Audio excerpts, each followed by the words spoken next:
Sir इतना पैसा देने के बाद भी अगर 30 से 40 मिनट टोल प्लाजा पे खड़ा होकर समय बर्बाद करना पड़े, लाइनों में लगना पड़े, तो क्या फायदा sir. Invisible cost to our economy है। शेड्यूल डिसरप्ट होता है, जॉब इंटरव्यू कैंसिल होता है, बिजनेस अपॉर्चुनिटी लूज होती है कि अगर 5 मिनट से ज्यादा कोई भी सिटीजन टोल प्लाजा पे खड़ा है तो उसकी गाड़ी को फ्री में निकलने दिया जाए। Toll is taking a big toll on the people of India.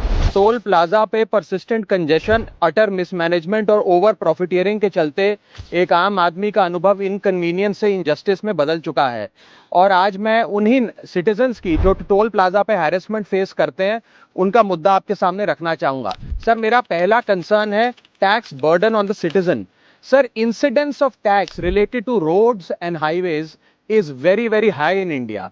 पहले हम इनकम टैक्स इनकम के माध्यम से जब गाड़ी खरीदते हैं तो उस पर जीएसटी और नाना प्रकार के जो टैक्सेस देते हैं उसमें रोड टैक्स और इंफ्रास्ट्रक्चर सेस भी भरते हैं। उसके बाद जब पेट्रोल डीजल भरवाते हैं तो स्पेशल एक्साइज ड्यूटी वैट के साथ साथ हम रोड डेवलपमेंट सेस और इंफ्रास्ट्रक्चर सेस भी भरते हैं। उसके बाद जब हाईवे पे गाड़ी चलाते हैं तो टोल टैक्स भी हमसे वसूला जाता है, जो एक नागरिक के लिए अनबियरेबल बनता जा रहा है। सर मेरा सेकंड कंसर्न है extremely poor quality of roads.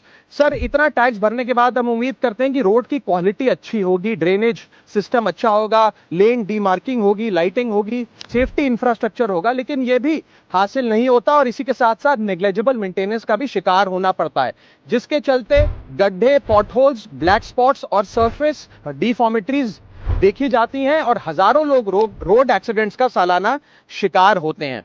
Sir इसी के साथ साथ थर्ड कंसर्न है कंजेशन, ट्रैफिक जैम और delay at toll plaza. Sir इतना पैसा देने के बाद भी अगर 30 से 40 मिनट टोल प्लाजा पे खड़ा होकर समय बर्बाद करना पड़े, लाइनों में लगना पड़े, तो क्या फायदा sir. Sir highways are meant for seamless connectivity, seamless mobility, लेकिन टोल प्लाजा पे जो कंजेशन है उसकी कॉस्ट कौन कैलकुलेट करेगा। सबसे पहले गाड़ी ऑन रहती है, उसकी फ्यूल कॉस्ट, दूसरा आदमी का समय बर्बाद होता है, उसकी प्रोडक्टिव मैन पावर कॉस्ट, उसके साथ साथ शेड्यूल डिसरप्ट होता है, जॉब इंटरव्यू कैंसिल होता है, बिजनेस अपॉर्चुनिटी लूज होती है, एग्जाम कैंसिल होता है, उसकी अपॉर्चुनिटी कॉस्ट। इस तमाम कॉस्ट को अगर आप जोड़ेंगे तो पाएंगे कि एक invisible cost to our economy है जिसके बारे में कोई बात नहीं करता। इसका मेरा चौथा कंसर्न कि फुल कॉस्ट रिकवरी के बाद भी टोल वसूला जाता है 20-20, 30-30 साल तक। सर मैं ये कहना चाहूंगा कि ये एक लीगलाइज लूट है जिसे बंद करना चाहिए। इसके साथ साथ एक नियम बनना चाहिए कि अगर 5 मिनट से ज्यादा कोई भी सिटीजन टोल प्लाजा पे खड़ा है तो उसकी गाड़ी को फ्री में निकलने दिया जाए।